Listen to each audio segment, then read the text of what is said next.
welcome to another episode of Moving Picture Massacre. This is episode 7, and we're super excited to talk about this episode because we have some conflicting opinions on this. Not something super drastic, but it's interesting to hear how much we all either enjoyed or hated this movie. But anyways, I'm going to pass it on to Ricky, so Ricky can tell us a little bit about the movie we watched today. All right, so today's movie is a movie called Possessed. It is from 2000 and stars the worst James Bond actor we've had. I don't include George Lazenby, he only did one movie. But Timothy Dalton is the worst James Bond we've ever had. So, as we always do, I'm just going to read the back of the slipcase to give you an idea of what this movie's about. Timothy Dalton stars as Father Bowden, the priest who battled the devil for the soul of a child. Suffering unspeakable horrors and witnessing incredible evil, he must overcome his doubts and face his fears. Based on the actual case that inspired The Exorcist, nothing before has been as shockingly terrifying as the one and only true story. Okay, to touch on that, if you want to watch a movie that inspired The Exorcist, watch The Exorcist. Skip this one. No, they tried to keep this one closer to the source material, and it didn't work out in my opinion. I know Tom and I have a lot of the same opinions on this. Matt's kind of almost on the other side of the fence of us, but Timothy Dalton is about as bad as he is as James Bond. He's not a great actor. I know one thing Tom mentioned while we were setting up for the episode, the child actor. Sometimes you hit a home run with a child actor. Linda Blair and Miko Hughes, who played Gage in the first Pet Sematary, home runs. This kid, not so much. I'm going to pass it on to Tom and let him talk about that for a minute.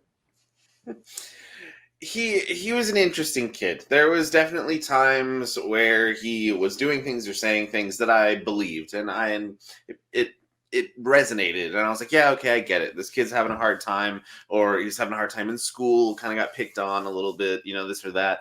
But God, it was not the right choice. It was not the right kid. The ginger aspect, I don't know if that's a derogatory word these days or not, kind of puts him in that, isolated, or not isolated, like segregated, like he's the weird kid, kind of like when you look at the kid from The Omen, you look at that kid and that kid's weird. You can tell he's weird. But this kid the acting was not there for me. It didn't work. There was some really terribly delivered lines. Some of his lines were just terrible to begin with, and that was, based on the writing. The kid didn't write what he was going to say. So I can't knock him for that one. I can knock everybody else for that one, I guess. But yeah, not my favorite child actor, to say the least. I had a few other things that I didn't quite like about the movie, but again, before we just kind of rip into the entire thing, Matt, I would like to know some of the things you enjoyed about the movie. First off, Timothy Dalton himself, I think he overacts things, and I actually enjoyed it in this movie. He overacted his part. It wasn't too much, but it was enough for me to be like, okay, I'm kind of enjoying what he's doing here. It was silly in a way, but at the same time, it kind of got the point across to me. So I can appreciate what he did in this movie. Overall, the kid, what you were talking about, I didn't necessarily enjoy him. I enjoyed some of the stuff that he did in the movie, and we talked a little bit about it.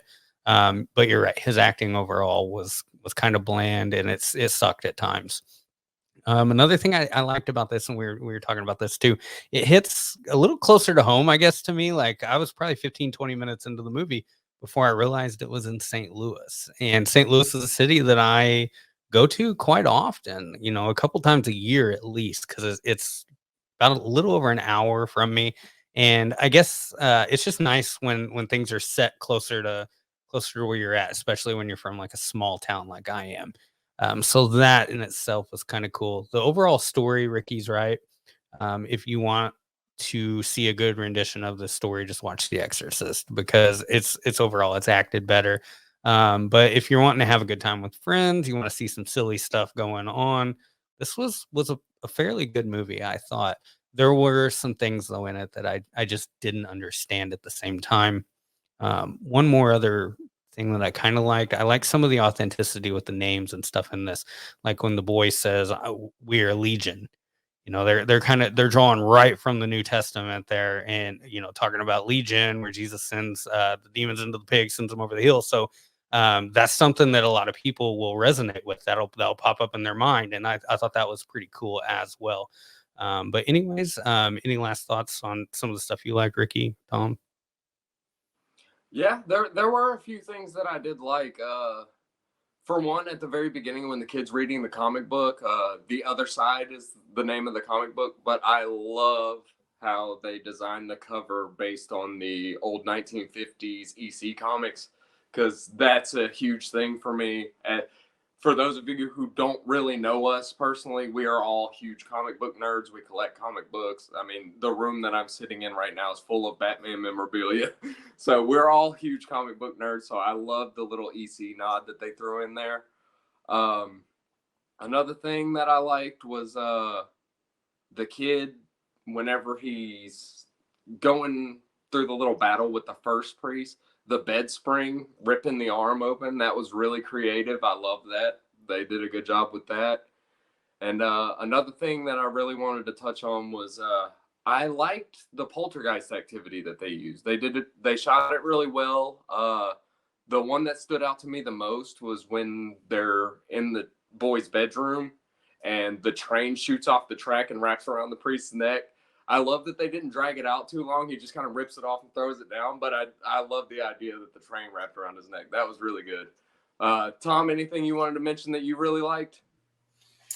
There's nothing that like super stands out to me. There was funny parts that I like enjoyed. So I would say I made me enjoy the movie itself more because of those things.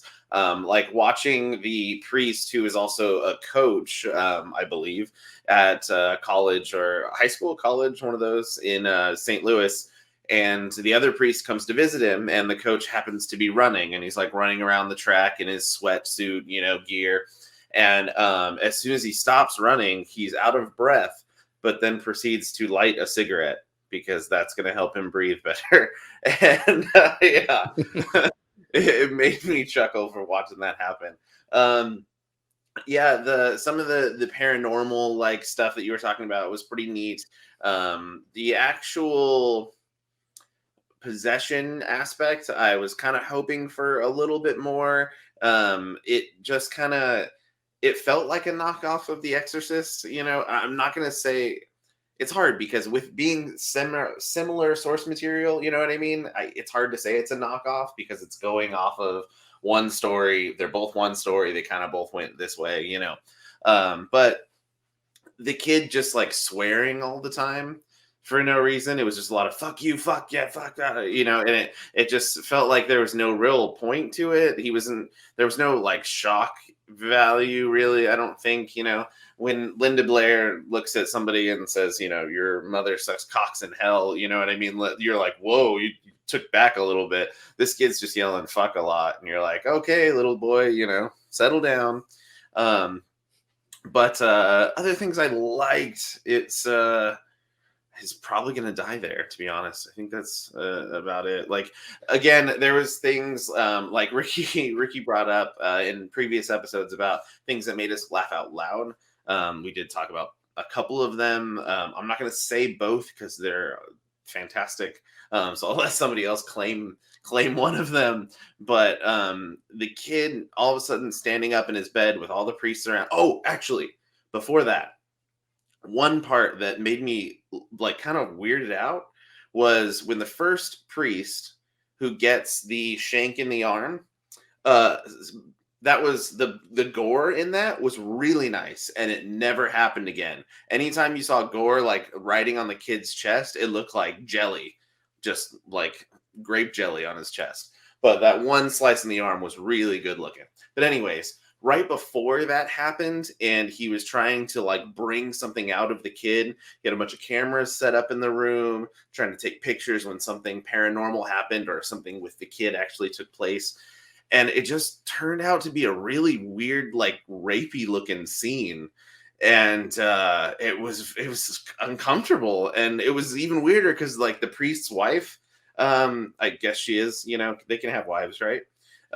She walks in the room, and he's like on top of the kid, like holding him down with his shirt half ripped off, and he's got scratches all over him, and the kid's like face first on the bed, and the priest is on top of him, and the wife just kind of looks at them and is like, I'm gonna make some hot chocolate, and then walks away. And I was like, that's as far as you're gonna look into this? Like, I'm gonna make hot chocolate and not ask you what you're doing? That part I was like, holy shit. That feels very strange. Um, but again, as we were saying a second ago with the kid, he gets to a point where he is going through his little possession situation. There's the three priests around his bed. He stands up on his bed and just starts pissing everywhere. Massive amounts of pee, to where he tries to make a crack and says, what is it? What's the matter, guys? Can't walk on water? And he's just like going. And one of the priests looks at him and he's like, he's a child. His bladder's not that big. How could this be possible? And I was like, that's what you're so shocked about, is like, man, this kid's got a lot of pee. I was just kind of like, yeah, that's a lot. All right, sure. Yeah, so that was fun. That made me laugh, definitely, for sure. Matt, did you have any sections of the movie that made you laugh out loud? I don't know if really any like parts made me laugh out loud in this movie.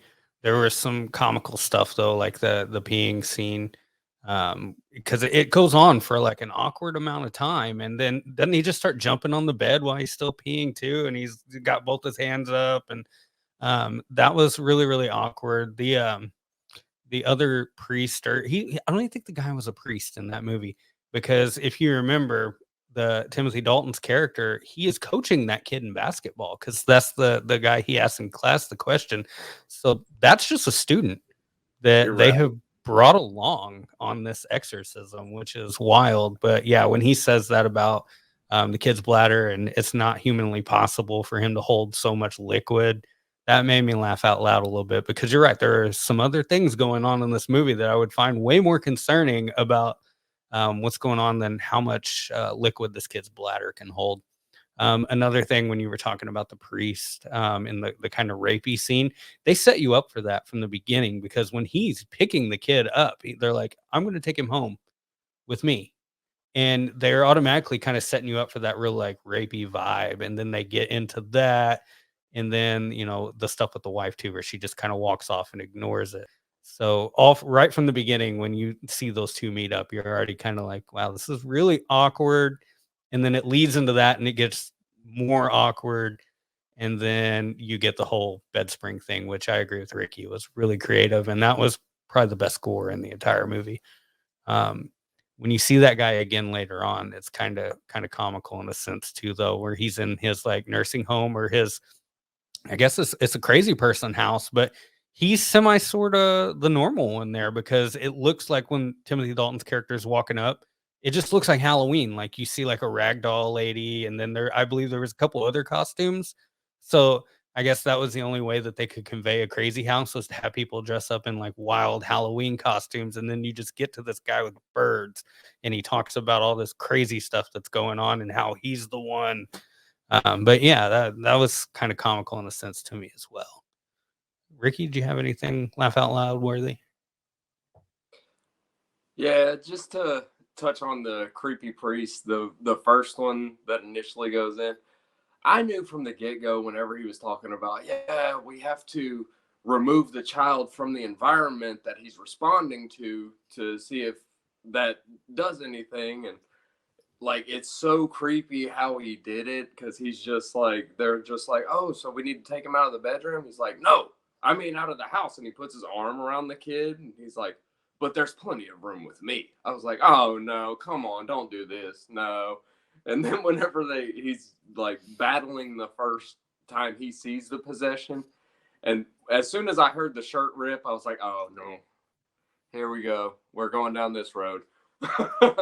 So I knew that was just going to be a bad situation to begin with. I was like, great, we're going with the stereotype here. But yeah, there were a couple of other moments that really made me laugh.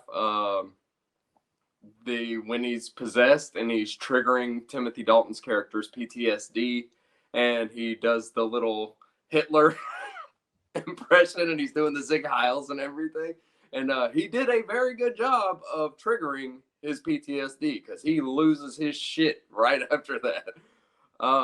Another one that really made me laugh. I don't know if you guys caught this, but I definitely did. In the climax on the cliff, whenever they're about to go over the edge of the cliff, whenever he's carrying him back towards the church, and the nun gives the weakest scream I've ever heard in my life. Whenever she sees him, she's just like, ah! I was like, what the fuck was that? What kind of... It was so terrible, but it made me laugh really hard. I was like, oh god. But yeah, on that, the other there was a lot of things that I did hate. That, for one, it's a theme throughout the entire movie. The father just seems like he does not give a shit about anything. He just wants to watch his TV and smoke his cigarettes. And like the boy's having issues, he hears something leaking, and dad's like, "Oh, fucking great, here we go." and then he gets mad at him for making the ventriloquist doll. He's like, "Oh, if you put this much time into your schoolwork," it's like, dude, stop being a dickhead. He's a child. Let him have some fun. So he was just an asshole throughout the whole movie, and I could not stand his character. Let's see. At the ending, whenever the kid's spinning on the bed, please tell me I'm not the only one that could see the spinning mechanism under his feet. I was like, you can see the whole stand up. It looks like a Christmas tree stand under his feet. Come on. But yeah, there was, another thing at the very end. Tom, I know the last time I mentioned something to this extent, you never saw it, but at the ending credits, they do have some little typed out things at the end. And it says that the possessed boy's real identity was never revealed, but he went on to lead a healthy life with a family and kids and everything. How the fuck do you know if you don't know what his identity is? That is a solid point. How the fuck do you know he had a good life? True. But Tom, go ahead with anything else you wanted to throw in there. I'm trying to look to see if I had anything else in my notes.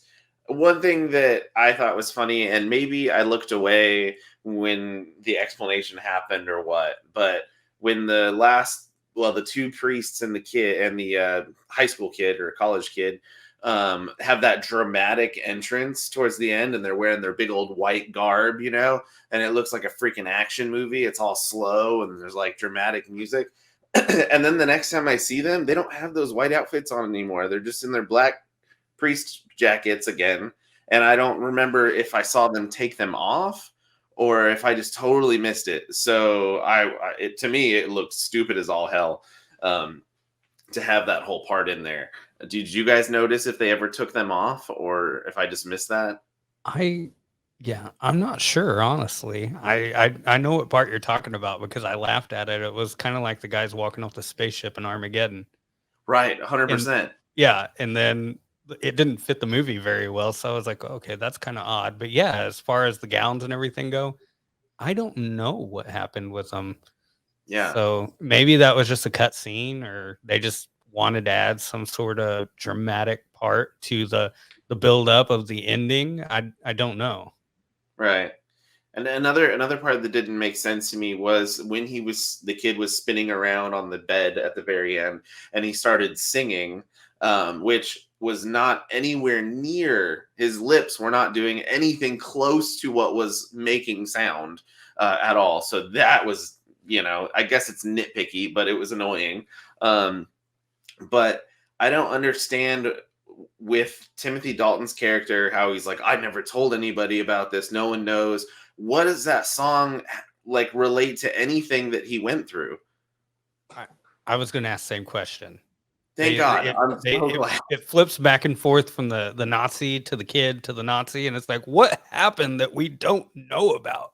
Because Yeah, yeah, why? he's like, I Why? never mentioned it. Confession, nothing, and then you still don't know. Yeah, that song that this kid is singing is bringing him back to this one moment where he tried to save a fellow soldier and a Nazi guy like stabbed him with a bayonet, right? But what does that song have to do with anything? Was it playing? Was there music playing when that happened in his life? I have no idea. It makes no sense to me at all. And so that was kind of a bummer for that to be like the big dramatic thing at the end. It just didn't make any fucking sense. So, yeah, I'm done there, I think. Yeah, like when that movie ended, that was the same thing I thought of. I was just like, what is going on with this part, and why didn't they explain it further? I mean, because it was Mhm. a pretty dramatic part. Like you thought he might climb out the window and jump. Even the priests there were like, "Don't do it," and Yeah. then you don't know what happened.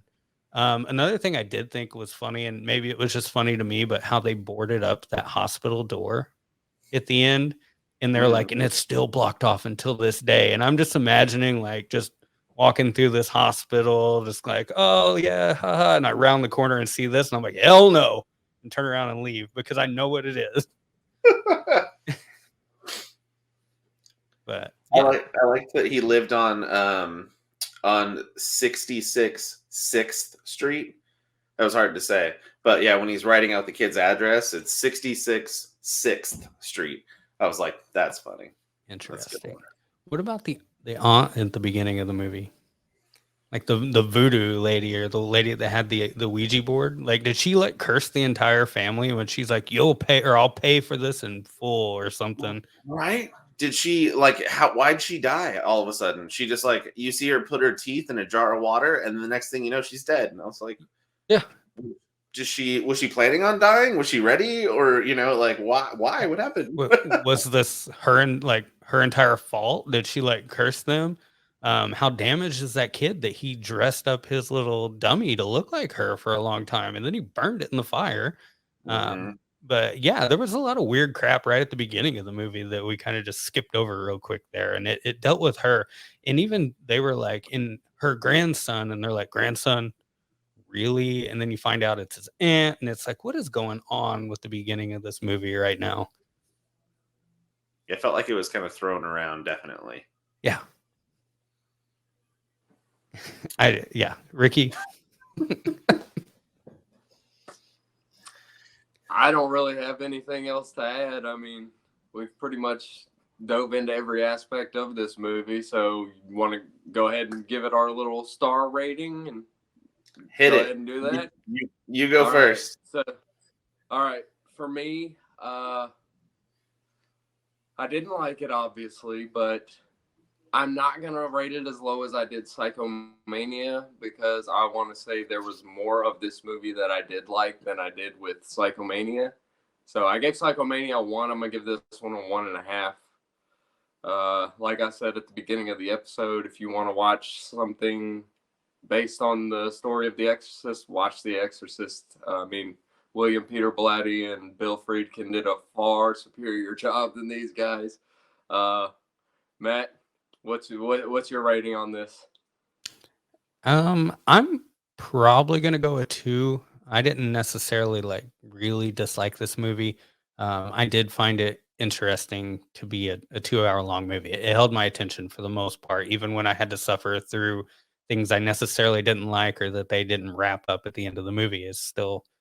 It was fun for me to watch it. There's been movies that have been worse to me. So yeah, I give it a 2. I agree with you. If you want to watch a movie that's better, watch The Exorcist because they did it better with the acting, the story, the score. I mean, everything about The Exorcist is better than this movie.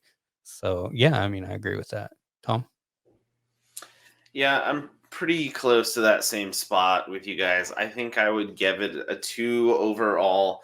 Again, I can't reiterate the exact same thing you guys are saying. It's true. There's a lot of possession movies. Maybe not necessarily at the 2000 when this came out. There was obviously a decent amount, I would say, before that even.